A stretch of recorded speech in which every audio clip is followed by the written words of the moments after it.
Nikolai Ivanovich Vavilov fue un hombre que soñó con poner fin a la hambruna en el mundo. Conocido como un titán en la ciencia y uno de los más grandes nombres de la botánica, dio su vida por la protección de su trabajo en medio de las más grandes hambrunas de la historia, 2 guerras mundiales y la difamación y ataque de su gobierno.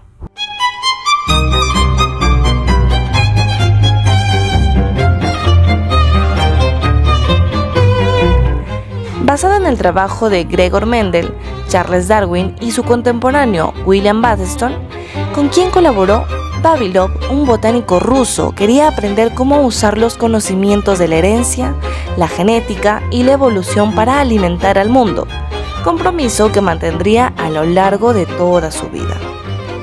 Para la gente de Rusia, las hambrunas ocurrieron con frecuencia a lo largo de su historia, todas ellas desastrosas. Pero no fue sino hasta 1891 que la magnitud de estas se tornó cada vez más fatales. Con la pérdida de los cultivos por el invierno, el mal manejo del zar Alejandro III y la exportación de los pocos cultivos producidos por mercaderes ricos, el único alimento era el pan del hambre, una mezcla de musgo, hierbas, corteza y cáscaras. Esta fue la semilla de una revolución que ocurriría 30 años después, ambiente en el cual nació y creció Vavilov.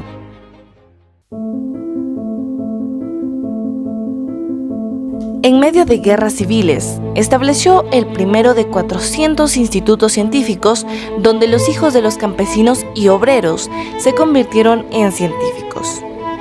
Todo para el servicio de su sueño de terminar con la hambruna. Entendió que para lograr una agricultura científica tenía que conocer el ancestro de cada alimento. Con esto en mente, fundó un Banco Mundial de Semillas que él esperaba que fuera inmune a la guerra y a las catástrofes naturales. Descifrar los rasgos ancestrales de las plantas haría posible saber cómo cultivar alimentos inmunes a enfermedades, hongos, insectos y resistir la sequía.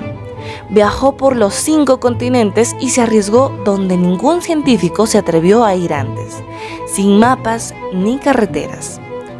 Fue el primer europeo en tiempos modernos en atreverse a ir a las regiones montañosas de Afganistán, llenas de conflictos tribales y otros peligros. En 1927, en lo que hoy es Etiopía, encontró lo que llamaría la madre de todos los cafés.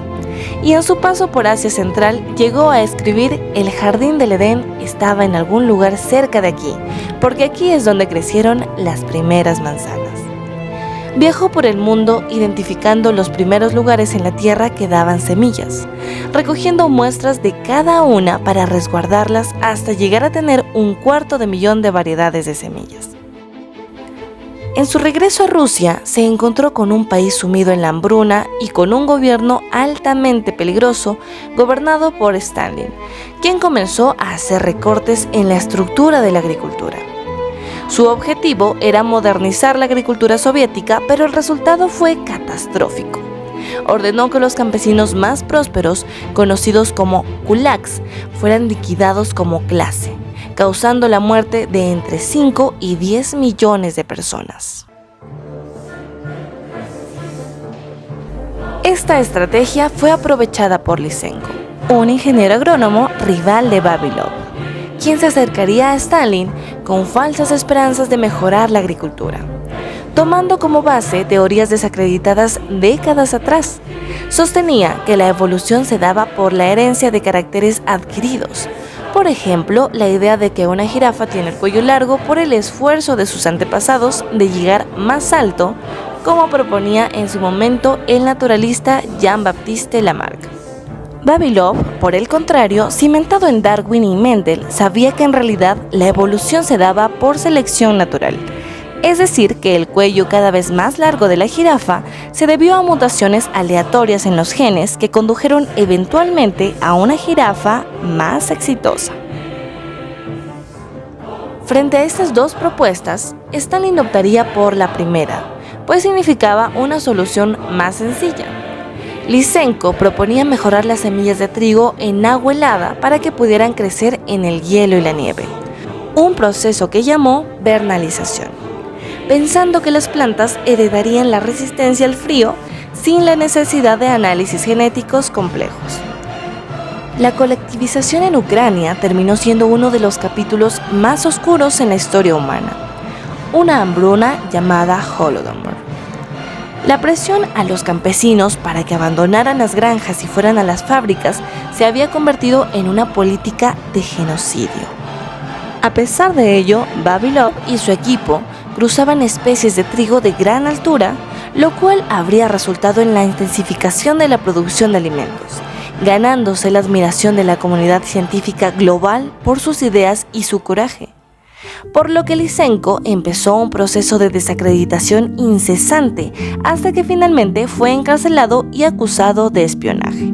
Fue enormemente torturado por más de 1.700 horas durante un año, hasta que finalmente aceptó su culpabilidad de un delito que nunca cometió y fue sentenciado a morir de hambre en prisión. Fue en ese momento cuando Hitler rompe su pacto de no agresión y envió millones de tropas alemanas a invadir Rusia. Dentro de ello, el sitio de Leningrado por los alemanes, que tuvo millones de víctimas, fue la más grande prueba de fortaleza de los científicos encargados de cuidar la colección de semillas, que significaron la herencia genética de todos los alimentos desde la invención de la agricultura. A diferencia de Stalin, Hitler conocía la importancia científica del banco de semillas como fuente de alimento para todo su ejército. Designó un equipo especial de la SS, un comando de recolección de las semillas compuestas por militares y expertos agrónomos y genetistas, a la espera de la caída de Leningrado para poder ingresar. Los científicos encargados de la investigación en el banco de semillas durante el asedio alemán a Leningrado eran el botánico Alexander Shchukin, especialista en maní, Lilia Rodina, experta en la avena, y Dmitry Ivanov, líder mundial en arroz. Ellos continuaban con la investigación sobreviviendo con solo porciones pequeñas de pan y luchando contra las ratas que deseaban devorar las semillas. Sin embargo, el pan no fue suficiente y prefirieron morir de hambre antes que tomar alguna de las semillas de colección. Décadas más tarde, Lysenko fue desacreditado y el trabajo de Vavilov regresaba a las conversaciones científicas. El Instituto de la Industria de Plantas fue renovado en su honor y se creó la Bóveda Global de Semillas, que puede almacenar hasta 5 millones de tipos de semillas bajo tierra. Una gran cantidad de alimentos que se consumen a diario en el mundo son descendientes de las semillas que se protegieron en el sitio de Leningrado. Conscientes de lo que tenían entre manos, los botánicos sacrificaron sus vidas para que el mundo se alimentara mañana.